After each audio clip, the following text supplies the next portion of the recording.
As soon as they turn off the electricity, run. What electricity?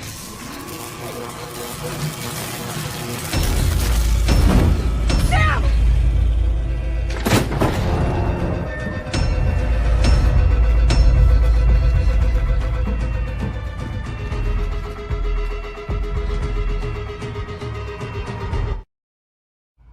Because my opinion and nothing else matters, I'm dinging that we have a retooled somber song juxtaposed over a scene of absolute carnage cliche. Especially sinful when Stranger Things already did it better without losing the metal vibes and with an objectively superior Metallica song. Did he just say that his opinion matters? It's false. No way. Not this time. Not this time. No, not this time. It's totally made up. Pure fiction. Also, Discount Jeremy makes a pop culture ref. With the trustees, we're all in sync. I don't know, seems like a weird time to tell Ashley that your trustees consist of a 90s boy band, Dean and Dira. Discount Jeremy makes a pop culture. You're sweet, but this is my fault. It is not. And being a self-loathing grief hoarder is not the endearing trait that TV shows seem to think it is. It's annoying. Stop it. This is called a character being flawed. It blows my mind that Discount Jeremy thinks characters should never make mistakes or have any flaws. That would make TV very boring. This is a ridiculous place to put your skateboard. You'd have to move the guitar whenever you want to get to it or awkwardly pivot it behind the guitar to, is that a second skateboard leaning on the TV stand? So he sees the other skateboard in a much easier place to access, but still sins this? Look, I hate the fact that I have to point out such trivial issues, but it's his fault for bringing it up. Okay, which fucking nerd left the equation for calculating an aircraft's lift as their memorial note? Leave the clever word stuff to me. That just won't fly around here. Haha, I get the joke, but he also called this clever, so Discount Jeremy sins something he likes cliche. Also, are students just allowed to abuse their powers however they want with impunity? This guy, who may well deserve it, is going to be dealing with an absolutely mashed testicular region for the foreseeable future, and that's just okay with the faculty? What makes you think the faculty even know about this in the first place? There aren't any professors here right now, so they probably just don't know about it yet. As for whether or not it's allowed, it's probably not officially allowed, but this is also basically Vaught's college, and Vaught has a habit of covering up their nasty bits when it comes to the more popular soups, if you catch my drift. Also, I look forward to a time when my great-grandkids watch this show for the retro vibes and ask me what the heck a Twitter is. I'll enjoy it. Skip. This photo shoot is for publicity. Shouldn't they be showing off their superpowers? So you think it's a good idea for Marie to cut herself and start flinging her blood around for the cameras? Yeah, you should probably get back to the drawing board. Luke whispered something to me before he died. He said, your dad has it. Well, why don't you start by searching your dad's clothes, car, or office? I'm sure Luke meant your dad has it literally, right? I mean, who'd use their dying words to share a cryptic clue instead of the literal thing they want to share? Wouldn't that just be the dumbest fucking thing? Yet again, Discount Jeremy doesn't understand that emotions exist. Despite the previous episode clearly showing us that Golden Boy wasn't thinking clearly due to his emotions, TVSins is still sinning it like a Neanderthal hitting rocks together in the hopes of starting a bonfire. As these two argue outside the School of Crime Fighting building about something I nearly skipped, I was instantly reminded of how inane it is that the school only has two departments: crime fighting or performing arts. Marie's already saved a life with her powers, so why not a school of medicine? Hell, considering how often people explode in this universe, why not a school of sanitation? The medicine part I could actually get on board with, although I also acknowledge that Vought might reject that idea because they're an evil company who doesn't actually care about helping people. However, a school of sanitation? Do you think people go to college to become janitors? But now that they're both gone, I go back to not existing. You're ranked number 5. You're in the top 10. That's still a big deal, right? The people down in the 50s and 100s would love to have a word about your definition of not existing, but they're too busy being ignored. This is yet another example of a character being flawed. Jordan has been in the spotlight during her college career because of her friends, so having a number 5 spot without them feels too low for them. Jordan isn't correct about their assessment here, but it's also not a sin, it's a purposeful aspect of their character. You all act like you're made of steel, but you're not.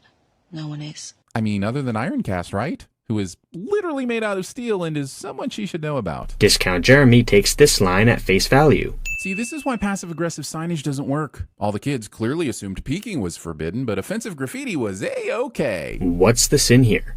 How did the episode make a mistake? You just word vomited all over the screen and then rang the sin bell.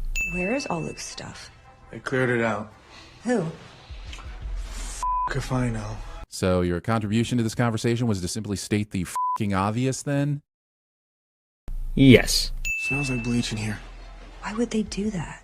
Why wouldn't they do that? Has she never seen a show in the Boysiverse before? Bleach should be used on everything all the time. Kate knows about the woods and is pretending not to know in this scene. The fact that you're completely ignoring this for the sake of a bullshit sin is bullshit.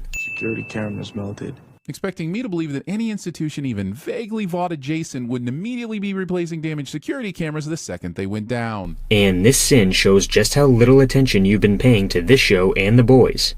Vought, and by extension Godolphin University, have been shown to be rather careless and lax with their security, which is a feature of the satirical nature of this universe.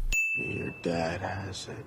I think he hid something in here. I alluded to this earlier, but now I'm going to really go off. Luke's brother's life is at stake here, and Luke has a vital clue in exposing what's happening to him. But instead of saying, I hid evidence in the region of your dad's statue, he goes with the your dad has it vague nonsense. Now, maybe that makes sense if he knew he was being recorded or the message might be intercepted, but he whispered it into Andre's fucking ear. No one else was hearing that shit.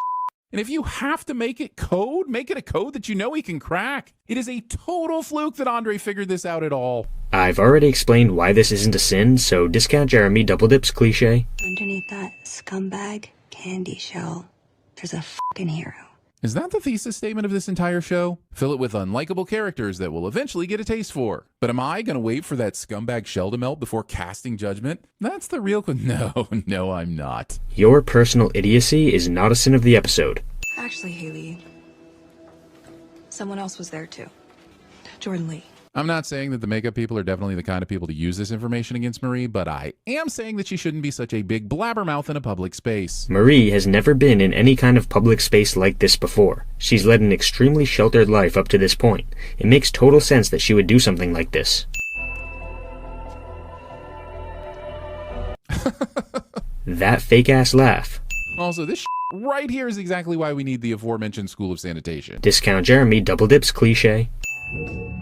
Initially, I thought Magtino's powers were manipulating metal and such, but based on the shenanigans with this finger scanner, he can, rewire and reprogram software and hardware too? How does that fucking work? Wouldn't he also need some knowledge of hacking? Or is his true superpower literally hand-waving?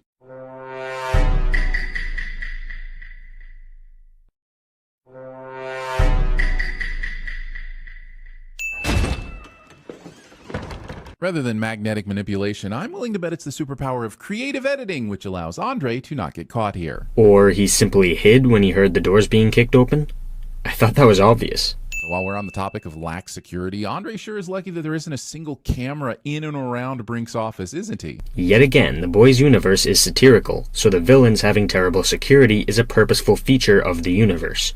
Discount Jeremy doesn't understand satire. Jordan Lee was the real hero. I mean, that day they were, but they certainly weren't a hero the day before when they encouraged everyone to leave that dying lady that Andre dejugulated. No one here is a hero. Discount Jeremy doesn't understand the concept of lying to the cameras. Come here. Aw, what a lovely moment. So glad Marie has someone to look out for her. I'm certain this is a genuine moment of connection and... Oh, I see that stare. What subtlety and nuance. You almost had me there, you rascals. Discount Jeremy, of all people, should not be criticizing a show for not being subtle.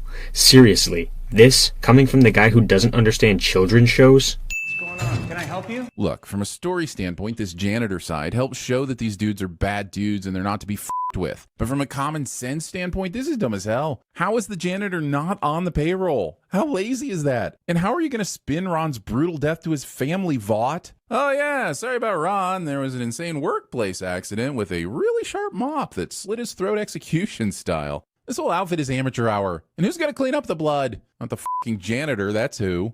Hey, Greg will clean up later. Let's go. Ah, yes, Greg the guard. Just when I thought smack my own balls and scream Jumanji was going to be the most unnecessary callback in the episode. Whoa, whoa, whoa. Wait just a minute. In the previous sin, one of the irrelevant questions you asked was who's going to clean up the murder scene. Now you hear them mention that Greg will clean it up, but you ignore that and vomit some more nonsense into the video? Dishonesty at its finest, ladies and gentlemen. Do you know suits have a wider range of hearing than us? How convenient. Has that been established before, or is it just in this show? Now, before you quote episode and verse at me, keep in mind that I don't really care, and I'm not going to believe you. So he admits that he refuses to acknowledge his own mistakes and will dogmatically stick by his incorrect sins no matter what. Yeah, TVSins is basically just a religion at this point. or even possibly the Republican Party. How the hell did Kate know where Andre was? She was supposed to be in bed. And even Andre didn't know where he was going and only ended up there because the guards conveniently showed up when he was going through Brink's laptop. She connected the dots and ended up being correct. How is that not obvious? I mean, Andre has been obsessed with the woods lately, and Kate knows all about the woods being in league with Dean Shetty, so this sin is just plain dumb. I'm totally...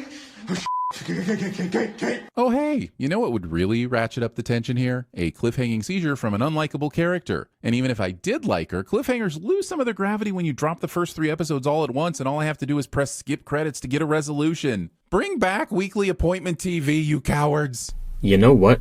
I kinda like this sin. Weekly TV was awesome. As much as I love binge-watching shows, waiting for Wednesday nights to see the new episode of Survivor was always a lot of fun. Take a sin back.